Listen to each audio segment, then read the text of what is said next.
महापुरुषों की विचारधाराओं पर नमन करते हुए मंडोली गांव की इस पावन धरा पर पहुंचे पूर्व सांसद डॉक्टर सुशील इंदौरा जी, पवन गोकृपा जी, मेवा सिंह कनकवाड़ा कुंडलवासी, सरपंच साहब व तमाम मेरे पिता तुल्य बुजुर्गों, नौजवान युवा साथियों, जहां तक मेरी आवाज सुन रही मेरी माताओं, मेरी बहनों एवं प्यारे बच्चों, सभी का हम यहाँ पहुंचने पर हार्दिक धन्यवाद करते हैं। और हम जिस प्रकार सरपंच साहब ने डॉक्टर साहब को विश्वास दिलाया मंडोली गांव से, मैं डॉक्टर साहब को विश्वास दिलाता हूं कि मैं बहुजन संघर्ष दल हरियाणा का प्रदेश अध्यक्ष होने के नाते मैं पूरे हल्का के अंदर गांव में जाकर के हमारे समाज के 20-20, 30, 50 लड़के इकट्ठे करके कैडर के माध्यम से उनको हम तैयार करे हैं। और हम विश्वास दिलाते हैं कि लोहारू की जो विधानसभा है, उस विधानसभा से हम राव दान सिंह जी को कम से कम 50,000 वोटों की लीड दे करके जाके निकालेंगे। मंडोली गांव के मेरे बुजुर्ग और नौजवान साथियों,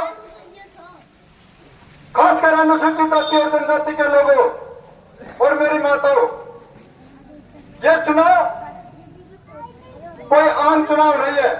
पीछे तो चुनाव है, सरकार बनी है, सरकार टूटी है, सरकार गई है, सरकार आई है।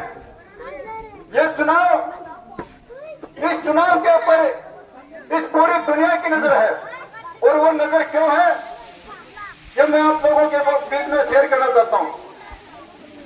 ये चुनाव इसलिए अहम है, इस दुनिया की नजर आपके वोटों के ऊपर इसलिए है, इस देश के ऊपर इसलिए है कि इस देश को एक गरीब घर में जन्म लेकर के विश्व रत्न बाबा साहब डॉक्टर भीमराव अम्बेडकर जी ने 2 साल 11 महीने 18 दिन के अंदर कड़ी मेहनत के जो संविधान दिया था, जो आप लोगों के जो सुरक्षा चक्र दिया था, आज उस सुरक्षा चक्र को तोड़ने का आरएसएस और बीजेपी के लोग षड्यंत्र रच रहे हैं। उनके बीजेपी के विधायक, बीजेपी के एमपी, बीजेपी के मंत्री और आरएसएस के लोग आए दिन सोशल मीडिया पर आप लोग देख रहे होंगे, वो कहते हैं कि 400 पर हमें 400 सीट दो, हम इस देश का संविधान बदल लेंगे। साथियों, मैं आपको बताना चाहता हूं, आप तो मेरे को शायद हर बच्चा जानता है कि मैं आप नजदीकी गांव से बिदनोई से हूं। 1997 से लेकर आज तक मैंने आपके समाज की लड़ाइयां लड़ी है। और लड़ाइयां जब मैं लड़ता हूं तो मुझे बड़ी दिक्कत आती है। मेरे समाज के लोगों पर जब कोई अत्याचार करता है तो उसके एफआईआर तक दर्ज नहीं होती। एफआईआर तक दर्ज करवाने के लिए हमें एक महीना थानों पे, तहसीलों पे, एसडीएम के, डीसी के आगे धरना पे बैठना पड़ता है। जब ये सुरक्षा चक्र आपके पास है, उस सुरक्षा चक्र होते हुए आपको इतनी कड़ी मेहनत करनी पड़ती है। अगर ये संविधान रूपी सुरक्षा चक्र, ये मनवादी लोग इसको फाड़ फेंकेंगे, तब आपके साथ क्या होगा? किसी का ये चुनाव ये सरकार बनाने का होगा, लेकिन आपका ये चुनाव आपको मान सम्मान, धरती, इज्जत और आबरू बचाने का चुनाव है। साथियों, इस देश का जो चुनाव है, ये किसी धर्म का चुनाव नहीं है, ये किसी जाति विशेष का चुनाव नहीं है, ये किसी गोत्र विशेष का चुनाव नहीं है, ये किसी क्षेत्र विशेष का चुनाव नहीं है। ये चुनाव सिर्फ और सिर्फ इस देश के मजदूर का, इस देश के कमेरा वर्ग का और इस देश के सभी साथियों को मिलकर के इस देश के संविधान बचाने का चुनाव है। ये चुनाव एक साइड तो आप जैसे लोग, कमेरा वर्ग के लोग, मजदूर वर्ग के लोग लड़ रहे हैं, और एक तरफ इस देश के बेचने वाले, इस देश के संविधान को बदलने वाले जो आरएसएस और बीजेपी के लोग लड़ रहे हैं। पैसे आप लोगों के हाथ में है। आपको अपनी धन, धरती, मान सम्मान बचाना है। बताओ, बचाना है क्या? अगर बचाना है तो आने वाली 25 मई को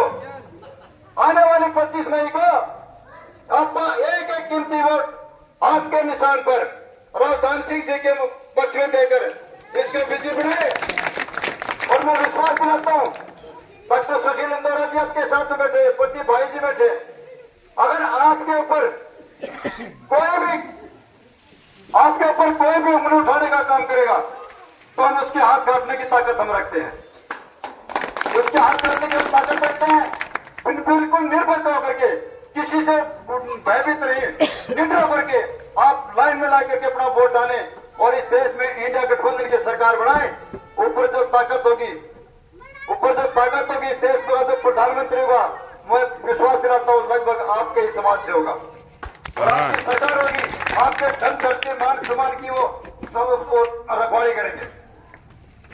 सभी साथियों को मेरा क्रांतिकारी जय भीम, जय सारपा श्रीराम, जय भारतीय संविधान।